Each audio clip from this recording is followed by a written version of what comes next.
इस घटना को, नंद बाबा का घर आना, और उधर वसुदेव जी आचार्य गर्ग से निवेदन करते हैं कि प्रभु आप जाइए, नंद बाबा के घर में 2 बालकों का जन्म हुआ है, उनका नामकरण कर दीजिए। गर्गाचार्य ने कहा कि वसुदेव जी आपका कहना तो ठीक है, लेकिन हम जंतवंशियों के पुरोहित हैं, आचार्य हैं, यदि कंस को इस बात की सूचना हो गई तो विश्वस्त हो जाएगा कि ये आप ही के पुत्र हैं। कहा फिर भी नाम करना तो आवश्यक है, आप नामकरण करने के लिए मत जाइए, जाइए। आचार्य गर्ग का आना, जय हो महाराज की। और जैसे ही नंद बाबा ने प्रणाम किया, बड़ी प्रसन्नता हुई, बाबा बड़े अच्छे पधारे। कहा सुना है आपके घर 2 पुत्रों का जन्म हुआ है बाबा, ये तो आपकी कृपा है, ब्राह्मणों के आशीर्वाद से इस बुढ़ापे में ये सुंदर मौका मिला। अच्छा बच्चों का नाम क्या रखा है? नंद बाबा ने कहा कि ये तो हम भूल ही गए कि नाम क्या रखा है। अच्छा बाबा आप आ गए हैं तो कृपा करके नामकरण आप ही कर दीजिए। संकेत समझा रहे हैं कि नंद बाबा हम जिस वंश के पुरोहित हैं उन्हीं से संबंध है कंस का, और यदि हमने विधिवत घोषणा पूर्वक के कार्य किया तो कंस के समझ में बात आ जाएगी, तो एक आफत और आ जाएगी। बोले तो कहा कोई हल्ला नहीं मचाया गया। गोष्ठी में सबसे पवित्र स्थान भगवान के नामकरण का स्थान, जहां गाय बधती है गौशाला में, गौशाला में पवित्र करने के लिए किसी स्थान की लिपने पोतने की कोई जरूरत नहीं। और भगवान कहते हुए कि गवा मध्य वसाम में हम बैठे, रोहिणी यशोदा दोनों बैठी है। इनके मन में संदेह आया, ये भी डोलता हुआ पंडित आया, पता नहीं अच्छा ज्योतिषी है कि नहीं है। अच्छा ज्योतिषी होने के लिए तो प्रमाण पत्र चाहिए ना।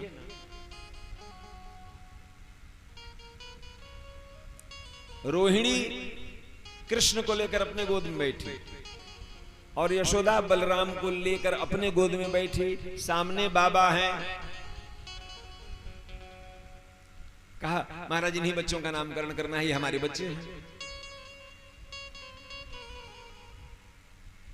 गर्ग बाबा दृष्टि बंद करते हैं तो क्या देखते हैं? कहा कि कृष्ण जो यशोदा का लड़का है रोहिणी के गोद में, और बलराम जो रोहिणी का बच्चा है यशोदा के गोद में।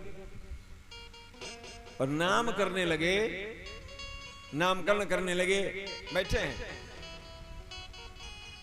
बोलना प्रारंभ किए यशोदा की तरफ इशारा करके, अयम ही रोहिणी पुत्रो। और जैसे ही बोले अयम ही रोहिणी पुत्रो, समझ गई हे भगवान पंडित तो बड़ा अच्छा है, बिना बताए समझ गया। अयम ही रोहिणी पुत्रो रमयंसो हृदो गुणैः आख्यास्ते रामैति बलाधिक्यम बलम विदुः। और जब कह रहे थे कि अयम ही रोहिणी पुत्रो, दृष्टि खुली, इधर बाबा मुस्कुरा रहे हैं और इधर यशोदा शर्मा रही है। अयम ही रोहिणी पुत्रो समझ गई, तुरंत अदला बदली कर लिया।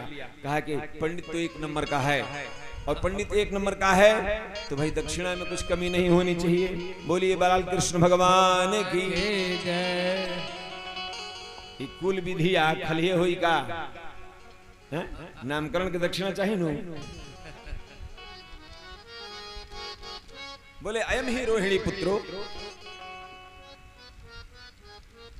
देवी ये रोहिणी का पुत्र है, और सृष्टि में पूरे ब्रह्मांड में इनके जितना कोई बलवान नहीं है, इसलिए इनका नाम होगा बलराम। और दूसरे तरफ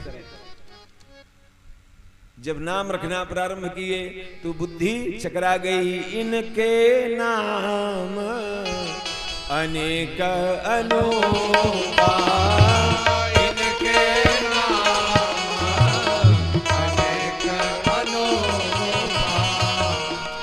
जो कहबी निज मति अनुरूपा, मैं जो कहबी निज मति अनुरूपा। ये वशिष्ठ जी कह रहे हैं, राम जी के नामकरण में। और यही भाव भागवतकार का है, बहुनी संति नामानि रूपाणि च सुतस्य ते गुण कर्मानुसाराणि ना हम वेदनो जना। गुण कर्म के हिसाब से इनके कितने नाम हैं, इसलिए कौन सा नाम रखूं, जल्दी करना है, चुप चुप करके भग जाना है। विचार कर रहे हैं इनके नाम अनेक जनों का, इनके नाम अनेक जनों का। महान की विस्मृति हो गई और बोल गए प्रागयं वसुदेवस्य क्वचित जातस्त्व आत्मजः। ये तो वसुदेव के आत्मज है, लेकिन लगा कि यदि यशोदा को ये बात पता पड़ गई, गलती हो गई। बोले क्या? ना नहीं, बहुत पहले कभी वसुदेव के पुत्र होकर इनका जन्म हुआ था। यशोदा ने कहा कि बाबा ये वसुदेव को कहां से लेकर चले आए, सीधा नाम बताओ कि इनका नाम क्या होगा। नामकरण क्या करते हैं?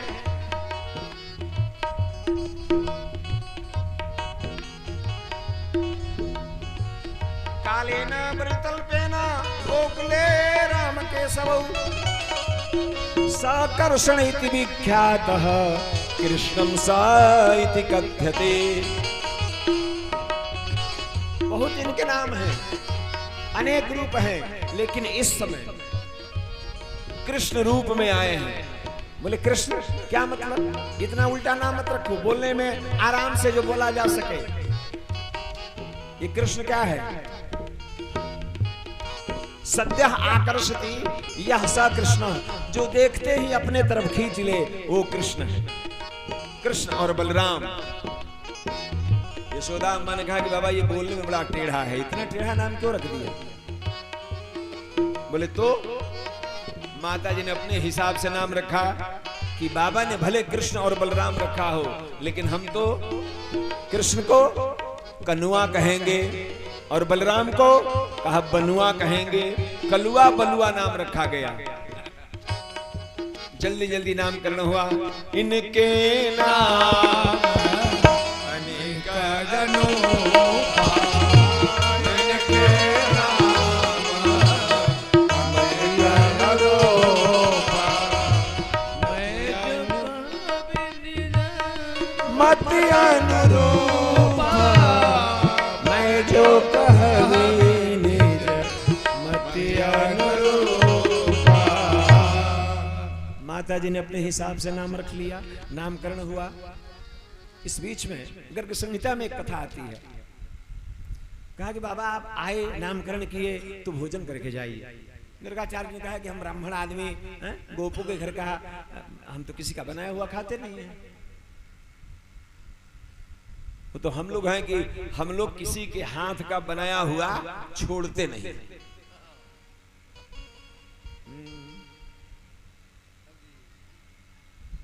तब के ब्राह्मण हम किसी का बनाया खाते नहीं है, अब के ब्राह्मण हम किसी का बनाया छोड़ते नहीं है।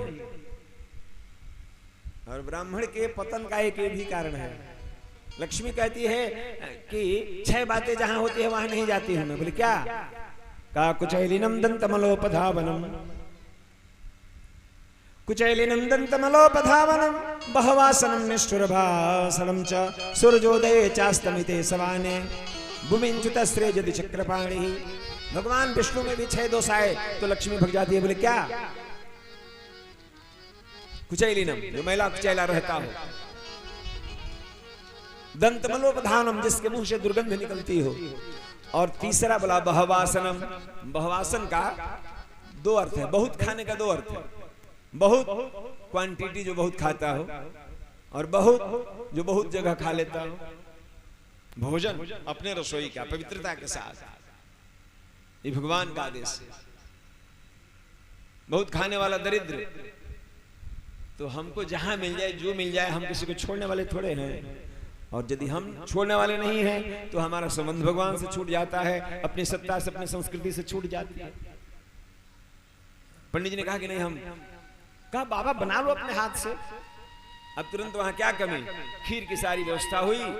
बाबा अग्नि जलाए, खीर बन के तैयार, थाली रख दिए, भोग लगाए, त्वदीयमस्तु गोविंद तुभ्यमेव समर्पये। और जैसे ही मंत्र बोल के जल छोड़ा, क्या देखा? भगवान बैठ के खा रहे हैं ठाकुर जी, और जो देखा गर्गाचार्य जी क्रोध में आ गए। यशोदा, आखिर जाति का प्रभाव है क्या? तमाशा इन बच्चों को छोड़ दिया, हम इनका जूठा खा। अरे राम राम, ब्राह्मण नाराज हो गया। बाबा नाराज मत होइए। फिर व्यवस्था हुई, बाबा फिर भोग लगाए। इस बार एकदम कृष्ण बलराम को बंद किया गया कमरे में, और जैसे ही मंत्र भाव में बोलते हैं, दृष्टि खोला, पुनः देखा। कहा पहली बार तो बाहर से खा रहे थे, दूसरी बार थाली में बैठ के खा रहे हैं। और जो देखा, अब बात समझ में नहीं आ रही है। बाबा की आवाज को सुना, दौड़ी गई कमरे में, देखा तो कृष्ण बलराम वहां भी है, यहाँ भी है, यहाँ वहां दुई बालक देखी, मति भ्रम मोर कियान विशेष। यशोदा, रोहिणी समझ नहीं पा रही है, छाती धड़क रहा है। बाबा ने साफ दे दिया तो तीसरी बार निवेदन हुआ, एकदम दो दो ताला लगाया गया, दोनों चाबी बाबा के पास। और जैसे ही मंत्र बोलते हैं, ब्राह्मण मंत्र बोल रहा है, मेरा विरध है, विप्रधेनु सुरसंत हिता। ब्राह्मण की वाणी को सत्य करने के लिए परमात्मा का प्राकट्य होता है। ब्राह्मण आचरणवान हो, चरित्रवान हो, विद्वान बहुत होना आवश्यक नहीं है। तो भगवान प्रकट हो जाते हैं उनके संकल्प को सत्य करने के लिए। भगवान ने मन में विचार किया कि आचार्य गर्ग आए और वेद मंत्र बोल रहे हैं, वेद में मैं निवास करता हूं, और यदि इनकी वाणी सत्य नहीं हो, कहा कि नहीं, अब इनके हृदय में बैठ के भोग लगाना पड़ेगा। और मानो हृदय में बैठ के बोल रहे हैं कि बाबा मंत्र तो आप ही बोल रहे हो कि त्वदीयमस्तु गोविंदा, और मैं आ रहा हूं तो मुझे ही मना कर रहे हो। दृष्टि खोली बाबा ने, कहा कि ना गलती हो गई। वेद के मंत्र से, क्योंकि वेद नेत नेत 1 लाख मंत्र के बाद कहता है कि वेद ने जितना कहा उतना ही नहीं है, इससे अलग, इससे परे परमात्मा है। हृदय में बैठ के जब भगवान ने घोषणा किया, सब तोड़ा, सब छोड़ा, और मानो भगवान की जूठी प्रसादी में लोटपोट होकर कहते चले कि कन्हैया कन्हैया पुकारा करेंगे, कन्हैया कन्हैया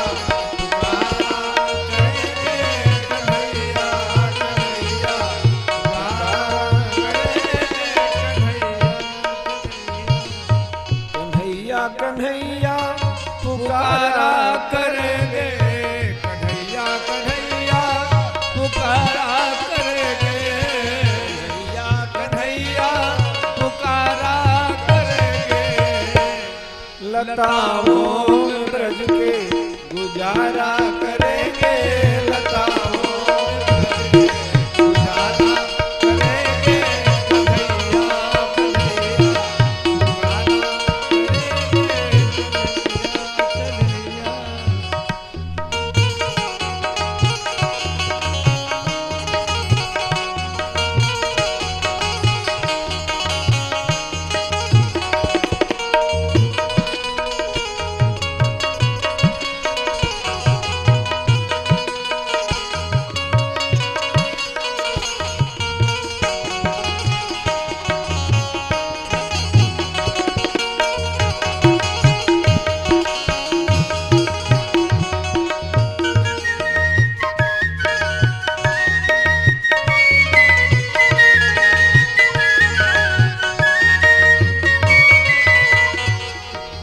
बजेंगे रहेंगे ब्रज बीथियों के विचर कर रहेंगे, हम ब्रज बीथियों में विचर कर रहेंगे, हम ब्रज बीथियों में विचर कर रहेंगे, ब्रज बीथियों में विचर कर प्रभु के चरण का सहारा करेंगे, कन्हैया कन्हैया पुकारा करेंगे, कन्हैया कन्हैया पुकारा करेंगे,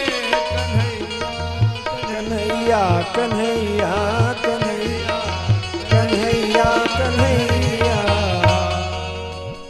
मंत्र को छोड़कर भगवान को हृदय से प्रणाम करके गोविंद गोपाल गाते हुए बाबा का जाना। जीवन भर पंडिताई की, ज्योतिषी की, लेकिन दक्षिणा तो आज मिली। व्यक्ति जीवन मुक्त हो जाए, विषय का बंधन टूट जाए, छूट जाए, भगवान ने हृदय में घोषणा किया। यज्ञोपवीत का बंधन नहीं, ब्राह्मण होने का बंधन नहीं, प्रेम के बंधन में बंधकर गर्गाचार्य का जाना। कथाक्रम आगे बढ़ती है। भगवान का